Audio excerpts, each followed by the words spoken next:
Oba, oba, rapaziada, estamos aqui de volta, hein?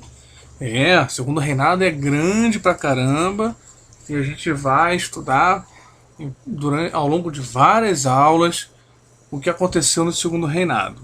Hoje nós vamos falar um pouco mais sobre esse período, né? Vamos falar um pouco mais sobre como o governo se comportou com os índios, com a produção de café e com os escravos, né? Nessa aula que eu chamei de café, índios e escravos, né? Já que a gente vai falar disso, eu ia chamar a aula de quê? De feijão, arroz e couve? Não dá, né? De café, índios e escravos. Eita ferro, vamos embora. Então é o seguinte, gente. Ai, ai. Olha eu rindo sozinho aqui em casa. Vamos lá. Então vamos falar, né, sobre café, índios e escravos. Vamos lá. Primeiro, falar um pouco da ai meu Deus, da postura que o governo vai adotar com relação aos indígenas. Né, os indígenas que desde o início tiveram aí uma vida muito complicada, né? Você imagina, tu tá morando aqui, o cara vem e invade a tua terra. Aí, além de invadir a tua terra, te impõe uma religião. Aí te impõe uma religião e aí impõe uma cultura junto com isso. Né? Você andava aqui peladão, no calorzão, tranquilão, de boas. Aí vem o cara falando, não parceiro, agora tem que usar roupa. Aí tu, pô, cara, sério, roupa, o calor, cara, usa roupa, fica pinicando. Não, tem que usar roupa, porque senão tu vai morrer no inferno. Então, o pessoal aí, né, teve esse problema todo de ser escravizado, também, né, de sofrer violência física, psicológica, cultural, esse monte de coisa. E tinha sempre essa questão de como cuidar dos índios, né? Como tratar os índios, sempre foram vistos como inferiores, como seres selvagens. Mas lembrando sempre que essa é uma visão eurocêntrica, né? Nós fomos, a toda a nossa história e muitos dos nossos conceitos que a gente tem aí de padrões de conduta social, de padrões comportamentais, são visões eurocêntricas, né? Fomos colonizados por povos europeus que trouxeram seu olhar para nós. No caso do Brasil, tivemos muita miscigenação e esse olhar acaba também se misturando junto com a mistura das raças. Não estou querendo dizer com isso que isso foi uma forma harmônica, porque não é.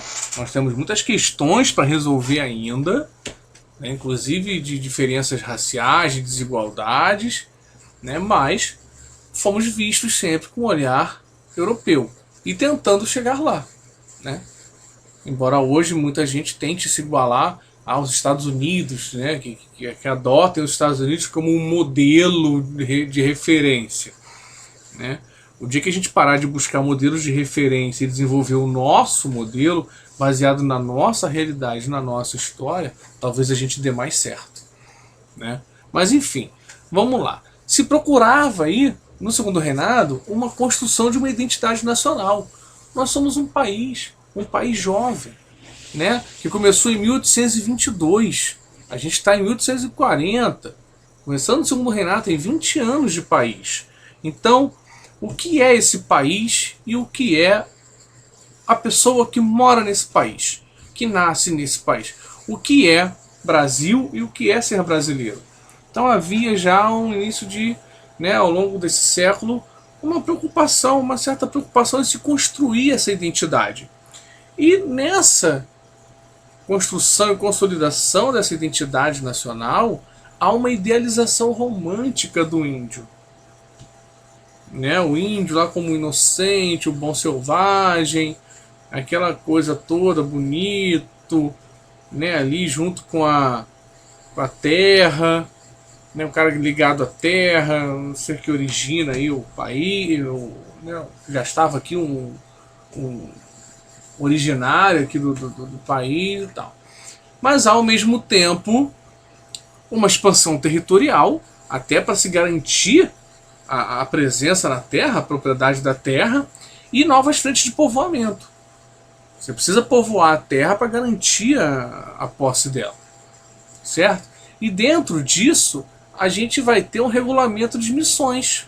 As missões serão reativadas e vai se criar, né, o diretor-geral dos índios.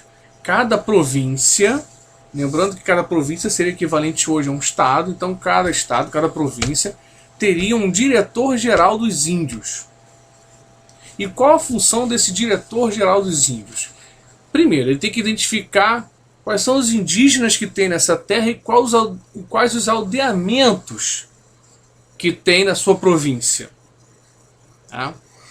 Depois de identificar qual é o indígena que eu falo, assim, porque são muitas tribos, são muitos povos diferentes. A gente fala índio, o índio. Não, tem os índios no plural. Como a gente falar, né? A África. Não, cara, a África é um continente com um monte de países, um monte de povos, né, diferentes, e, enfim. É isso aí que a gente está falando, né? Essa questão de identificar os índios e os aldeamentos, onde estão, quantos são, quantidade de índios e tal, fazer um censo, né? Descobrir que recursos cada aldeamento desse oferece ao país. Então, esse índio aí faz esse aldeamento de índio faz o quê? Tá. Então, com essas informações em mãos, esse diretor-geral da província decidiria se esse aldeamento seria removido ou se seria mantido. Tá? Olha isso, né? E em caso de remoção havia aí todo um cuidado ou, enfim, uma recomendação do governo central em não cometer uma violência contra os índios mansos, né? Ou seja, aqueles índios que não apresentassem resistência. Os outros tudo bem, né? Lá, enfim, desce o cacete.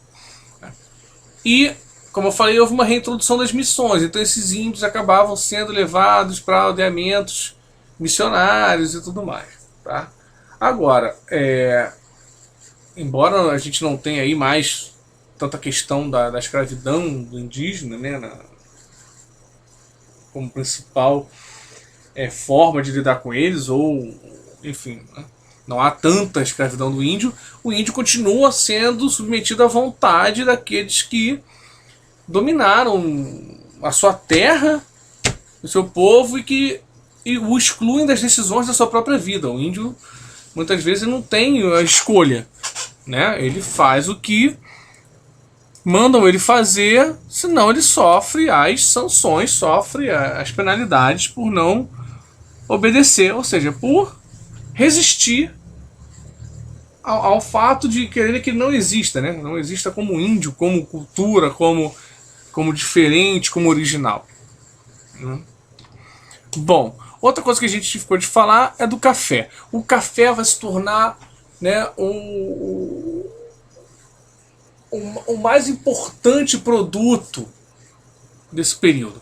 O café chega ao Brasil, se eu não me engano, lá no Pará, com o Palheta.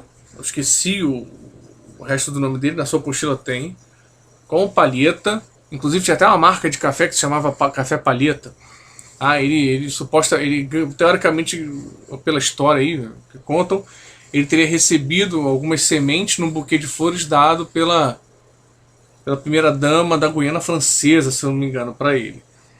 E aí ele planta, e aí a coisa vai pegando, as pessoas vão gostando da bebida e tal, e na segunda metade do século XIX, então, cara, o Brasil passa a ser o maior produtor mundial de café, e o café se expande pelo mundo todo, o hábito de tomar café e tudo mais. É óbvio que isso, né, o Brasil se torna o maior produtor, acho que 2/3 de todo o café consumido no mundo saía do Brasil, era produzido no Brasil.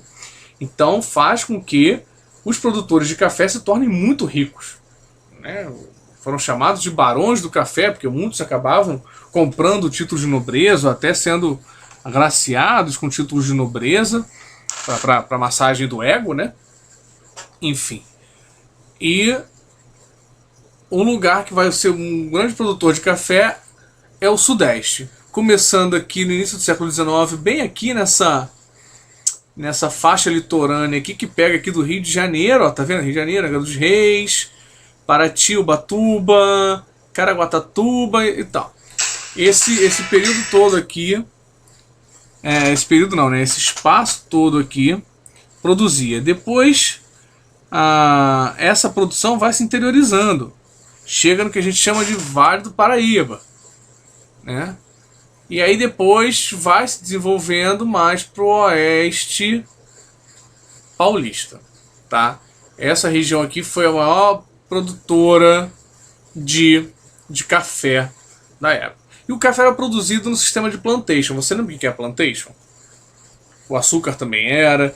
Então, para ser plantation tem que apresentar 4 características. Tem que ser um latifúndio, uma grande terra, né? Tem que plantar para exportação. Tem que ser uma monocultura, ou seja, vai usar vai plantar um único produto, produzir um único produto, né? Numa grande quantidade de terra para exportação e com trabalho escravo. Tem que ter essas quatro características. Se não tiver uma dessas, não é plantation, ok?